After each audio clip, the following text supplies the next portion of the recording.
좌우간에 한번 인사하십시다. 한 주간 수고 많으셨습니다. 이렇게 인사 나누겠습니다.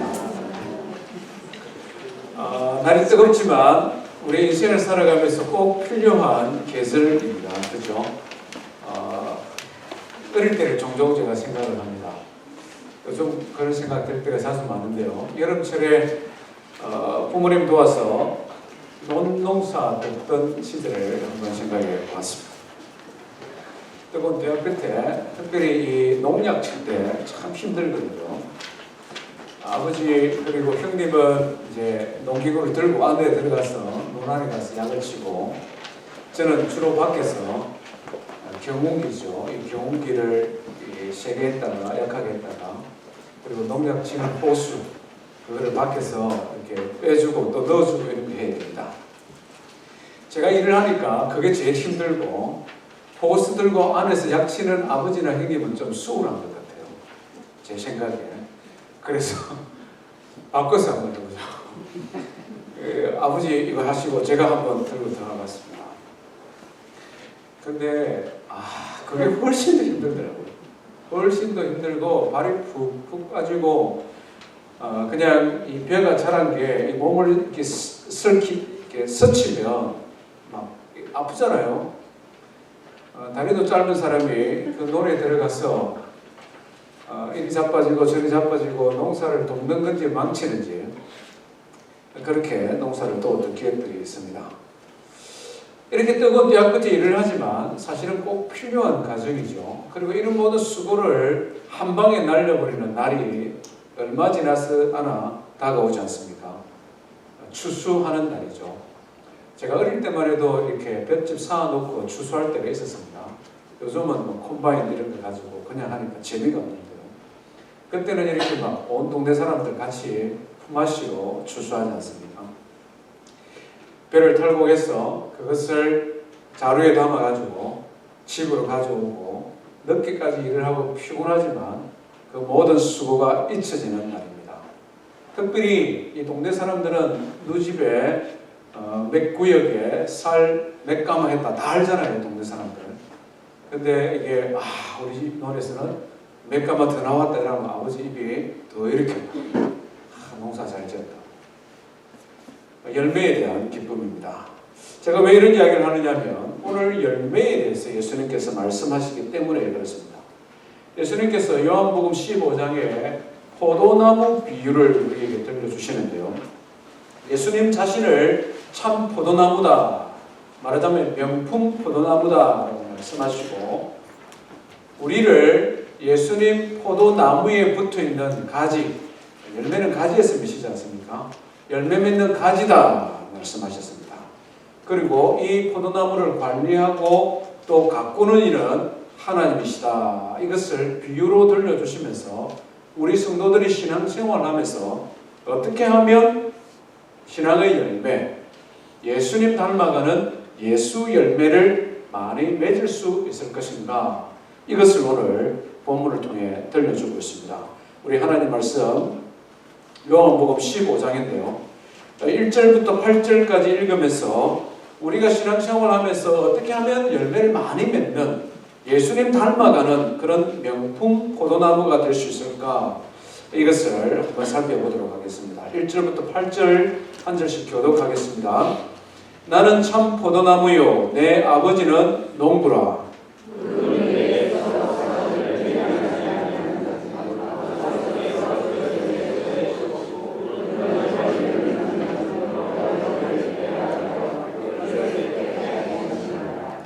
너희는 내가 일러준 말로 이미 깨끗하여졌으니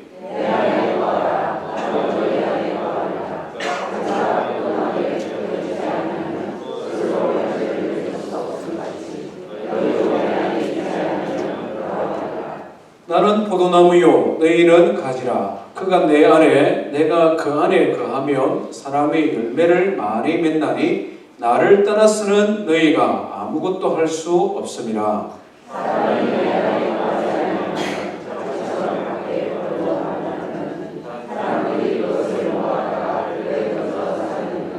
너희가 내 안에 거하고 내 말이 너희 안에 거하면 무엇이든지 원하는 대로 구하라. 그리하면 이루리라. 너희가 열매를 많이 맺으면 내 아버지께서 영광을 받으실 것이요 너희는 내 제자가 되리라. 아멘. 예수님께서 우리를 구원하신 목적은 단순히 우리가 구원받고 천국 가는 것으로 끝나지 않는다는 것이죠. 오늘 방금 8절에도 말씀하셨죠. 너희가 열매를 많이 맺으며 내 제자가 되니라 이렇게 말씀합니다. 예수님을 많이 닮으면 이 말이죠. 우리의 인격, 우리의 성품, 우리의 삶을 살아가는 그 내용이 예수님을 많이 닮으면, 그래서 예수의 제자가 되면 뭐라고 말씀합니까? 내 아버지께서 영광을 받으실 것이요. 하나님 아버지께서 굉장히 기뻐하시고 굉장히 좋아하신다는 것이죠. 어떻게 하면 우리가 이런 열매를 많이 맺는 성도 될 수 있을까? 첫 번째는요, 가지에 딱 붙어 있는 것입니다. 가지에 온전히 붙어 있는 것. 오늘 2절 말씀에 그렇게 말하죠. 무릇 내게 붙어 있어. 또 4절 중간에 한번 보십시오. 포도나무에 붙어 있지 아니하면 이렇게 표현합니다. 가지는 스스로 절대 열매를 맺을 수 없죠. 가지는 줄기에 붙어 있어야 되고 줄기는 뿌리에 붙어 있어야 됩니다. 이것도 그냥 대충 뿌리에 붙어 있으면 안 됩니다. 정확하게 온전히 딱 붙어 있어야 된다 하는 것이죠. 우리가 전문적으로 농사를 짓지 않아도 조그만 텃밭을 가꾸는 사람도 이 정도는 굉장히 상식적으로 잘 압니다. 봄이 되면 저도 저희 집 옆구리에 한 평 반, 2평 될지 모르겠습니다. 조그마한 텃밭을 가꾸는데요. 올해는 호박 농사가 조금 잘 됐습니다. 홈디포에서 호박을 2개를 모종을 사서 키우는데요. 그 중에 하나가 바람이 좀 세게 부는 날 이게 좀 꺾였더라고요. 불쌍해서, 그리고 아까워서 그 나무 젓가락 있지 않습니까? 나무 젓가락을 가지고 부목을 대어서 줄로 이렇게 묶어줬습니다. 아깝고 살아야 되겠다 싶어가지고 그 다행히 살아났습니다. 근데 문제는 이 꺾임에서 좀 일부가 완전히 상해버리는 것 같아요. 성장 속도가 굉장히 늦습니다. 한참 커야 되는데 옆에 똑같은 날 심은 한쪽 호박은 얼마나 큰지, 그리고 호박도 잘 열려요. 몇 개 따먹고 나눠도 주고. 근데 이 한쪽은 겨우겨우 큰 데인데 열매도 하나밖에 따지를 못했습니다. 너무 옆에 있는 호박이 커서 며칠 전에 그걸 좀 뽑아서 정리를 해버렸습니다. 말하자면 가지에 붙어 있어도 대충 붙어 있으면 안 된다는 것이죠. 정확하게 붙어 있어야 된다 하는 것입니다. 오늘 예수님께서 우리에게 너희는 열매를 많이 맺으라 이렇게 말씀하지는 않습니다. 대신에 가지에 온전히 붙어 있으라 이 말씀을 계속 반복해서 합니다. 내 안에 거하라, 내 안에 거하면 너희가 내 안에 있어, 이런 단위를 16절까지 읽어보면 10번 이상 등장하는 것을 보게 됩니다. 말하자면 예수님 안에 있으면, 예수님에게 딱 붙어 있으면 저절로 열매를 맺고 예수님을 닮게 되어 있기 때문에 그렇습니다. 그래서 예수님은 우리에게 열매를 많이 맺으라 이렇게 강조하지 않고 예수님에게 잘 붙어 있으라 이렇게 말씀하고 있다는 것입니다. 그렇다면 여기서 말씀하는 예수님 안에 있다 또는 예수님에게 잘 붙어 있다 이 말이 무슨 뜻일까? 우리는 이것을 좀 더 구체적으로 살펴볼 필요가 있습니다. 영어 성경을 보면 이것을 remain이라는 단어를 쓰고 있습니다. remain, 거한다, 머물러 있다 이런 뜻이죠. 헬라어는 이 시제가 중요한데요. 이것이 그냥 잠깐 머물러 있는 이것이 아니라 계속해서 머물러 있다 이런 뜻을 가지고 있습니다. 말하자면 계속해서 예수님 안에 머물러 있으면 예수님을 닮게 되고 열매를 많이 맺게 된다 이 말씀이죠. 요한계시록 3장, 요한 사도가 똑같이 기록한 요한계시록 3장에서는 이것을 조금 더 쉽게 표현을 했습니다. 요한계시록 3장 20절에 보니까 볼지어다 내가 문 밖에 서서 두드리노니 누구든지 내 음성을 듣고 문을 열면 내가 그에게로 들어가 그로 더불어 먹고 그는 나로 더불어 먹으리라. 이것이 remain 이 말이죠. 머문다, 거한다라는 말의 뜻이라는 것입니다. 예수님을 영접하는 것이죠. 노크를 하면 영접, 집을 맞아들이는 것이죠. 그리고 난 다음에는 뭘 합니까? 더불어 먹는다 이렇게 표현하고 있잖아요. 한 집에 살면서 같이 먹으면서 서로 마음을 나누는 관계, 이것을 예수님 안에 있다 이렇게 표현하고 있습니다. 특별히 유대인의 풍습에 있어서 사람을 집으로 초대한다라는 것, 그리고 식사를 같이 한다는 것은 오늘 우리의 생각과는 조금 더 다른 그런 문화적인 풍습에 있습니다. 그것은 그 사람에 대한 존경 또는 사랑을 표현하는 수단이었습니다. 단지 배부르기 위해서 먹는 것이 아니다. 내가 이 사람을 참 존경하고 사랑합니다. 그래서 함께 교제하고 좀 더 알아가고 싶습니다. 그럴 때 그 사람을 집으로 초대한다는 것입니다. 그리고 함께 식사를 하고 삶을 이야기하는 것, 이것이 머문다 하는 것입니다. 예수님을 우리에게 우리의 마음에 나의 구원자요 나의 인생의 주인으로 초대하고 예수님에게 존경과 사랑을 표현하고, 그래서 우리 마음 깊은 곳에 있는 여러 가지 생각들, 우리 마음에 불안한 것도, 우리 마음에 즐거운 것도, 우리 마음에 행복한 것도, 우리 마음의 여러 가지 것들을 예수님과 함께 나누면서 예수님을 점점 더 알아가는 것, 이것이 우리가 예수님 안에 있다 이렇게 표현하는 것입니다. 반대로 예수님 밖에 있는 것은 사람을 문 밖에 세워놓는 것과 거의 비슷하다는 것이죠. 별로 원하지 않는 사람 녹화하면 식구들끼리 이렇게 하잖아요. 조용히 하고 있어요. 그런 경우도 간혹 있잖아요. 밤늦은 시간에 분명히 이 집에 다 사람이 있는 줄 알고 찾아서 가는데도 안에서 음악 소리는 들려오고 있는데 전혀 반응이 없습니다. 때로는 간섭받기 싫어서 그럴 때도 있고, 때로는 마음을 터놓고 뭔가를 하기에는 감추고 있는 무엇인가가 있기 때문에 교제하는 것을 원하지 않는 것이죠. 예수님과 우리와의 신앙의 관계도 그럴 수 있다 하는 것입니다. 여기에서 아주 중요한 교훈이 있습니다. 식물과 사람이 근본적으로 다르다는 것이죠. 사람은 포도나무와 완전히 다르다는 것입니다. 나뭇가지는 스스로 자기 자신을 줄기에서 뗐다 붙였다 할 수 없습니다. 외부적인 요인, 바람이 불어오거나 아니면 누군가가 자르지 않는 이상은 자연 상태로 그냥 두면 그냥 붙어있게 되어 있습니다. 그러나 우리 사람은 다르다 하는 것이죠. 우리 사람은 가지인 우리가 스스로 줄기에서 또는 나무 기둥에서 우리 자신을 분리시킬 수도 있기 때문에 그렇습니다. 가정을 한번 생각해 보십시오. 부부가 결혼을 하고 기둥이 만들어지잖아요.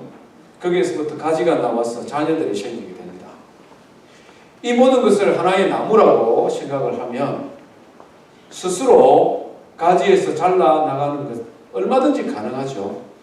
한 가정을 이루고 한 집에 살아가지만 하나의 몸을 이루고 있지만 전혀 몸을 이루지 못하는 경우가 있지 않습니까?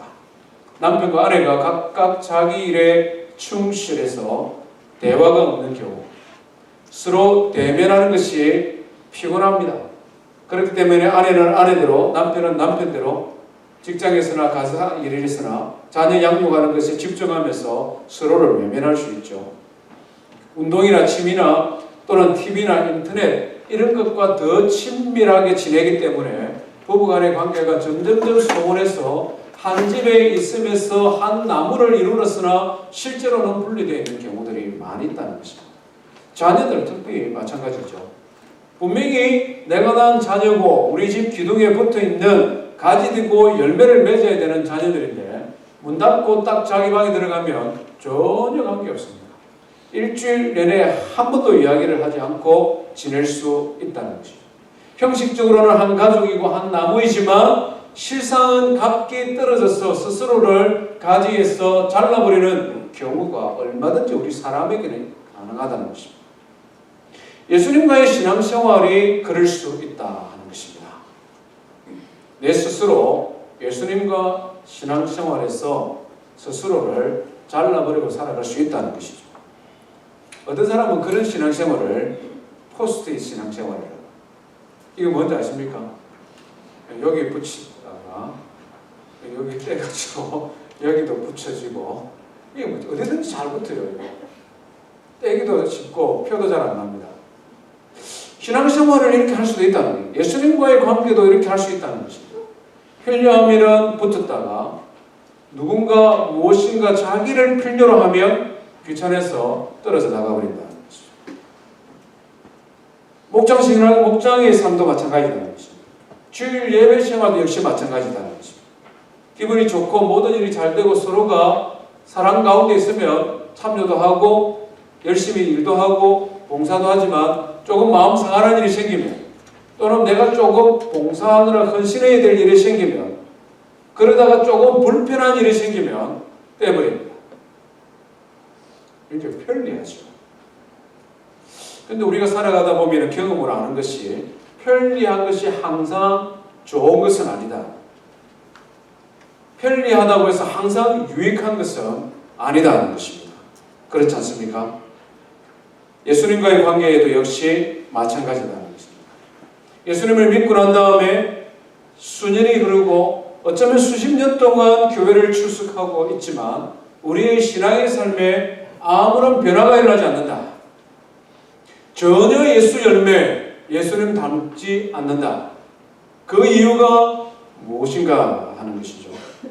어쩌면 내가 너무 편리한 신앙의 삶을 살아가고 있지는 않는가 하는 것이죠. 열매 맺지 못한다 하는 것입니다. 그렇다면 우리가 오늘 이 시간 내가 정말 예수님 안에 있는가?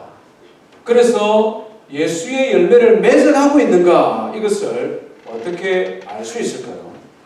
예수님은 그것까지 우리에게 가르쳐 주셨습니다.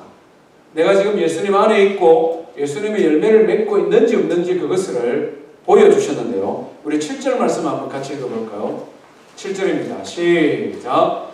너희가 내 안에 거하고 내 말이 너희 안에 거하면 무엇이든지 원하는 대로 구하라. 그리하면 이루리라. 아멘. 너희가 내 안에 거하고 이 말씀을 그 다음에는 너희가 내 말 안에 거하고 이렇게 표현하고 있습니다. 예수님 안에 있다는 것이고 예수님 말씀 안에 있다 하는 것과 같은 말이죠. 10절은 이것을 조금 더 분명히 말씀합니다. 10절 말씀 한번 읽어볼까요? 시작. 내가 아버지의 계명을 지켜 그의 사랑 안에 거하는 것 같이 너희도 내 계명을 지키면 내 사랑 안에 거하리라. 아멘. 예수님 말씀 안에 있는 것, 예수님의 말씀을 지켜 행하는 것, 이것이 우리가 예수님 안에 있느냐 밖에 있느냐 그것을 가름하는 기준이 된다라고 말씀하고 있습니다. 이것은 우리 드라마 생각하면 쉽게 이해할 수 있습니다.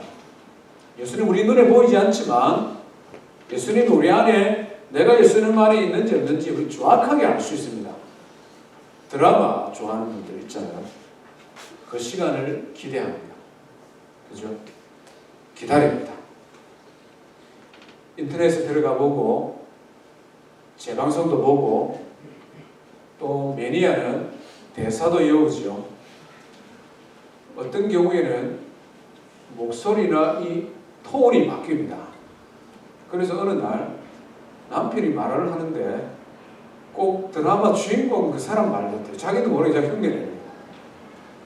어떤 사람은 감상문도 올리는데 꼭 예수 믿고 감정하듯이 이 드라마를 보면서 내 마음이 치유가 되어져. 또 하루를 살아갈 힘이 생기고 완전히 드라마 안에 있는 거죠. 드라마의 주인공을 날마다 묵상하면서 은혜에 깊이 이렇게 파묻혀서 살아가는 자매님들 계시죠? 아닌 것처럼 저를 조금 멍하지만 이렇게 외면하는 눈으로 보시는데요. 예수님 안에 있다, 예수님 말씀 안에 있다라는 것이 그런 것이다. 예수 그리스도의 말씀을 생각하고 또 그것을 마음속에서 되새김질하고 그래서 그것이 나의 일상의 삶에서 어떻게 나를 붙들고 세우고 위로가 되고 그것을 늘 경험하고 있는 것이죠. 눈에 보이지 않지만 우리는 확실하게 예수님 안에 살아갈 수 있습니다. 예수 그리스도의 말씀을 통해서 저와 우리 성도님들이 예수 그리스도의 말씀을 통해 그 안에 머물므로 열매를 많이 맺기를 바랍니다. 두 번째로요, 우리가 어떻게 하면 열매를 많이 맺을 수 있느냐? 반드시 거쳐야 되는 과정이 있는데 그것은 우리를 깨끗하게 하는 것입니다. 2절 말씀 다시 한번 볼까요? 2절 말씀을 보십시오. 물은 내게 붙어 있어. 이미 우리 붙어 있습니다. 그죠? 열매를 맺지 아니하는 가지는 아버지께서 그것을 제거해 버리시고 물은 열매를 맺는 가지는 더 열매를 맺게 하려 하여 그것을 깨끗하게 하시느니라. 가지치기겠다는 것이죠. 열매를 많이 맺게 하기 위해서 제일 중요한 과정 중에 하나는 전지 작업하는 것입니다. 포도농사 짓지 않은 사람도 그냥 조그마한 채소를 키우는 사람도 이 가지치기 하는 것, 깨끗하게 하는 것, 이것이 무엇인지 잘 알고 있습니다. 얼마나 중요한지도 잘 알고 있습니다. 여기서 말하는 열매를 맺지 아니하는 가지는 이 죽은 가지죠. 죽은 가지 또는 메말라 비틀어서 거의 죽은 것까지 이런 가지는 잘라서 정리를 해줘야 됩니다. 왜 그런가 하면 거기에서부터 곰팡이가 생기고 그 곰팡이가 전체로 번질 수가 있기 때문에 그렇습니다.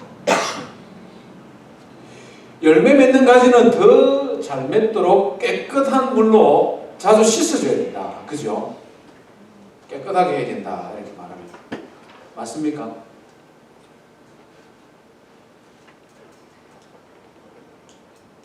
잘 들어보세요.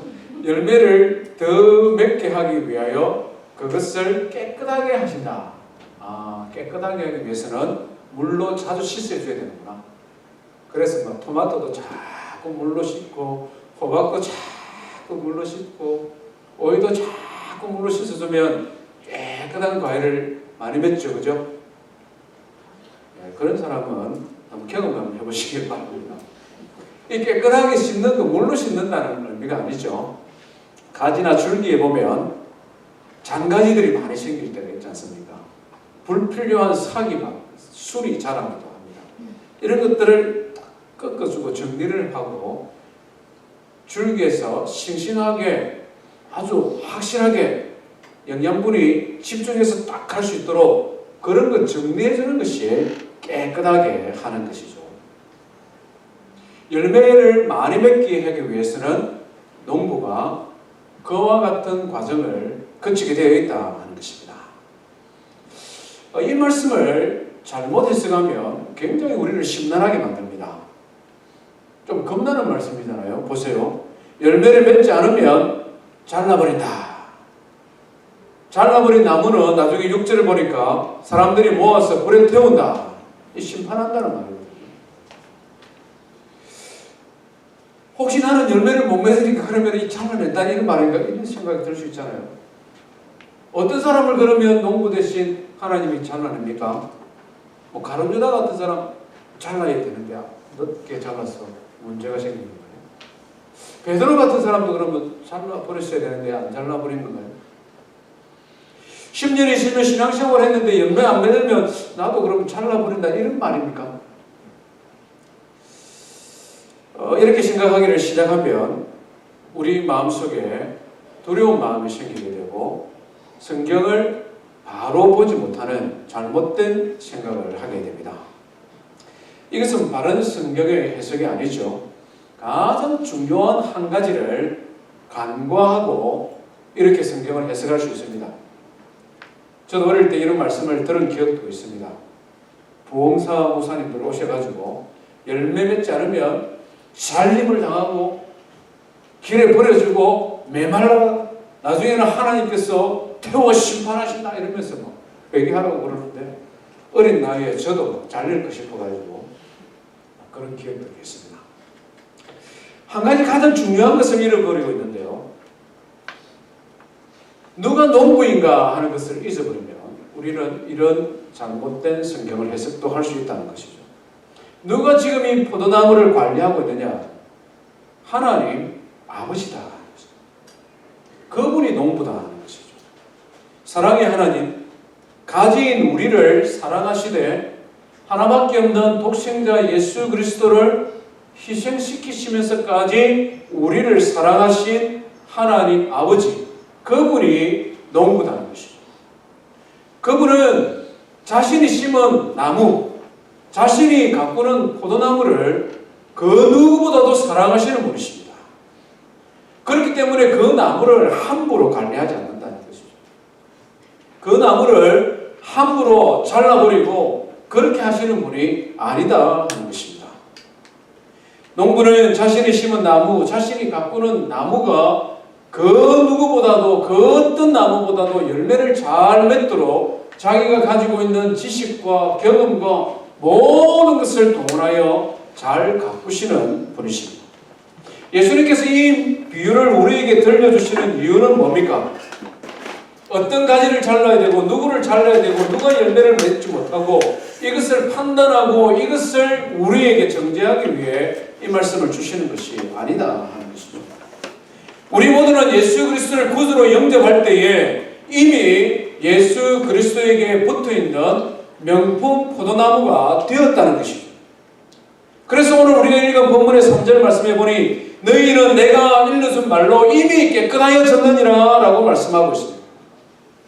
우리는 예수 그리스도를 믿음으로 말미암아 우리 죄를 알게 되어지고 예수 그리스도를 믿음으로 말미암아 죄 용서받아 하나님의 아들과 딸이 되었다는 것이죠. 이미 우리는 명품 포도나무에 접붙여진 참 포도나무가 되었습니다. 중요한 것은 포도나무가 된 우리를 어떻게 하나님께서 깨끗하게 하시고 우리를 어떻게 하나님께서 가지치기를 잘해서 열매를 더 많이 맺게 하시느냐, 이것을 가르쳐주기 위해 예수님이 오늘 이 말씀을 들려주고 있는 것입니다. 하나님께서는 참 농부 되신 하나님은 하나님의 말씀으로 우리를 깨끗하게 하시고 가지쳐 주십니다. 우리가 예수님을 처음 믿을 때 가지치기를 많이 하시죠. 예수님 믿기 전에 죄를 죄로 여기지 아니하는 것, 죄인 줄 알게 합니다. 예수님 믿기 전에 그냥 세상 사람들 따라서 살아가던 인생의 삶을 돌이켜서 예수 믿는 하나님의 자녀로서 이렇게 살아가야 된다라고 우리의 생각과 우리의 습관과 우리의 삶의 많은 부분을 하나님께서 가지치게 하시죠. 그래서 예수 그리스도를 닮아가도록 우리를 깨끗게 하십니다. 예수 믿고 난 이후에도 역시 마찬가지죠.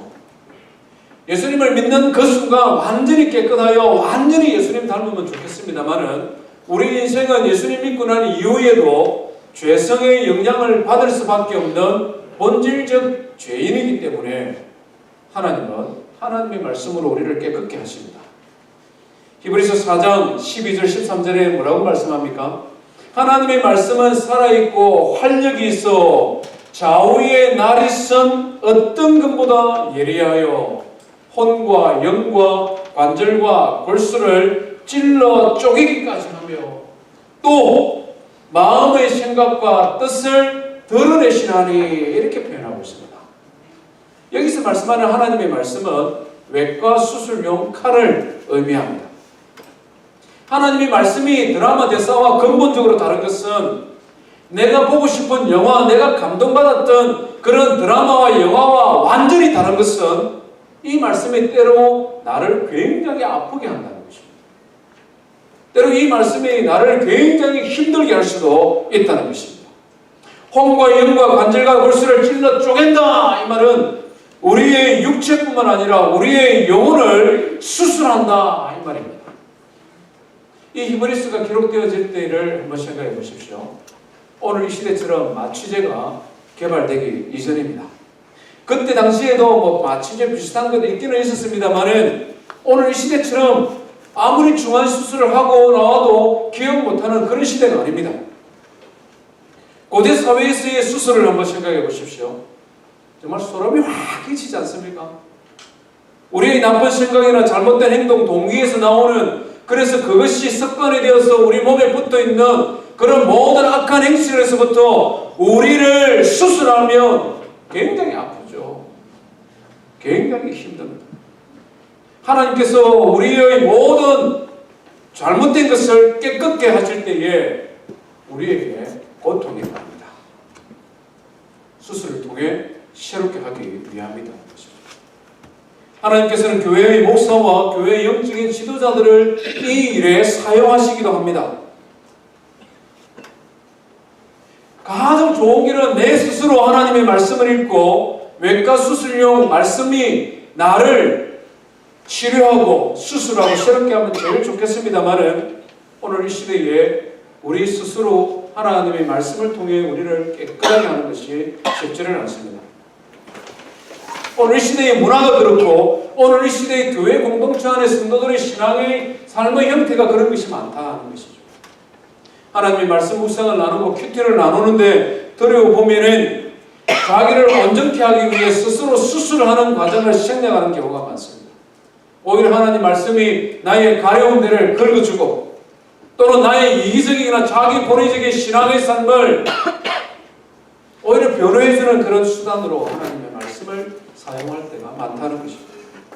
지금 분명히 회개하고 잘못했다고 하나님 앞에 용서를 빌어야 되는 시점인데 그 말을 하기보다는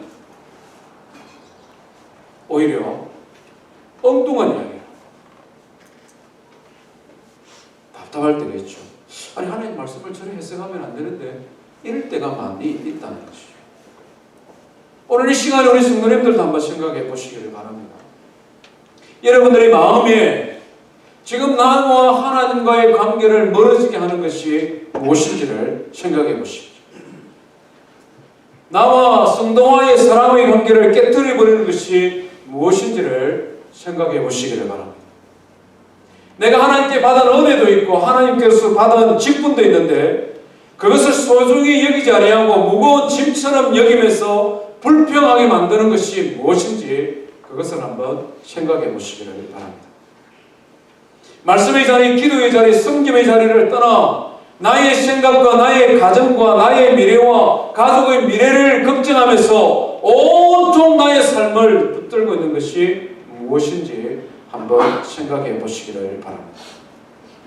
하나님의 말씀은 깊이 감춰져 있는 우리의 모든 생각과 이기적인 욕심 뒤에 있는 뿌리를 드러내시는, 그래서 우리의 마음과 생각과 뜻을 밝히 드러내시는 분이십니다.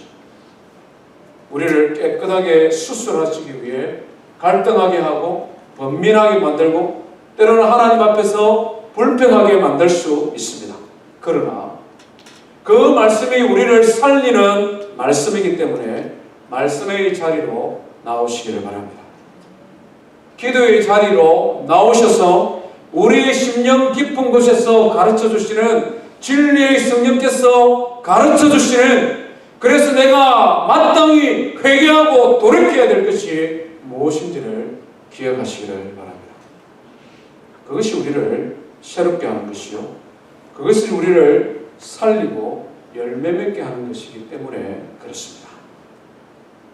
세 번째, 하나님께서 우리를 열매 맺게 하는 것은 뭡니까? 오늘 본문은 우리가 이것을 깨끗하게 한다는 말로 하고 있지만 징계하시는 말씀입니다. 말하자면 회초리를 든다 하는 말씀이죠. 여기서 말씀하고 있는 이 깨끗하게 한다라는 말 속에는 우리를 징계하여 새롭게 한다 의미가 들어져 있습니다. 성경은 이것을 계속 반복적으로 우리에게 가르쳐 주는데요. 요한계시록 3장 19절에 보니까 예수님입니다. 무릇 내가 사랑하는 자를 책망하여 징계하노니 이렇게 말합니다. 예수님께서 사랑하는 자를 책망하여 징계한다 이 말씀이죠. 자녀를 키워본 부모는 이 내용을 분명히 이해하고 공감하실 것입니다. 사랑 때문에 회초리를 드는 것. 저는 아버지 사랑을 이런 의미에서 참 많이 받았습니다. 7남매인데 형님이 장애가 있고 딸을 줄줄이 4명 낳고 그 다음에 아들 제가 태어났으니까 얼마나 귀한 아들입니까? 제가 보기는 이래도 굉장히 귀한 아들입니다. 가족 사랑을 많이 받았어요. 그러다 보니까 건방지고 버릇 없어졌어요. 다른 것은 괜찮은데 누나 알기를 좀 우습게 알았어요. 누님. 특별히 3살 위에 누나하고 많이 싸웠는데요. 아버지는 늘 보시고, 아버지 보실 때는 잘 안 싸웠습니다. 절대 안 싸웠어요. 얼마나 무서워요. 안 계실 때 싸우지만 어머니를 통해서 전달이 되었는지, 아니면 한참 싸움에 집중하다가 아버지 오시는지 모르고 싸우다가 들키는지 조금 모아놓으세요. 아버지 주의를 주시거든요. 그렇게 하면 안 된다. 그러지 마라. 경고합니다. 알고 조심해야 되는데 나중에 이게 이제 모아지면 회초리 해오느라 이럽니다. 그날 초상나는 거예요. 예전에는 집집마다 이 마당 쓰는 빗자루 있잖아요. 대빗자루도 있고 산에서 사리나무를 해와서 빗자루를 만들기도 합니다. 저희 아버님은 꼭 둘 중에 하나를 요구하셨어요. 다른 나무 말고 빗자루입니다. 회초리. 그리고 약한 거 가져오면 탁 불러버리고 다른 거 가져오느라 이랍니다. 그러면 이제 죽은 날, 그날은 하여튼 죽은 날 그냥 마루에서 이걸 올리고 이렇게 이제 이렇게 제가 시범을 앞에 딱 앉아 계시거든요. 몇 대 맞을래 이랍니다. 몇 대 맞을래. 오늘 제가 이제 지금까지 지은 잘못된 것을 잘 개선해야 됩니다. 그래서 이제 너무 작게 부르면 엄청 세게 때리거든요. 너무 많이 부르면 너무 많이 맞아서 좀 억울한 느낌도 들잖아요. 잘 불러야 돼요. 그래서 이제 몇 대 맞겠습니다 이러면 그래. 그러면서 이게 막 살이 나면 정말 아픕니다. 대나무는요, 이 마디마디가 있잖아요. 그게 마당 쓸면서 경고해져가지고요. 비 맞고 햇빛 맞아서 따뜻해져가지고 얼마나 아픈지 모릅니다. 말 그대로 피멍이 들어요. 그리고 뭐 어떨 때는 진짜 피가 흐르는 것 같아요. 돌아보지도 못합니다.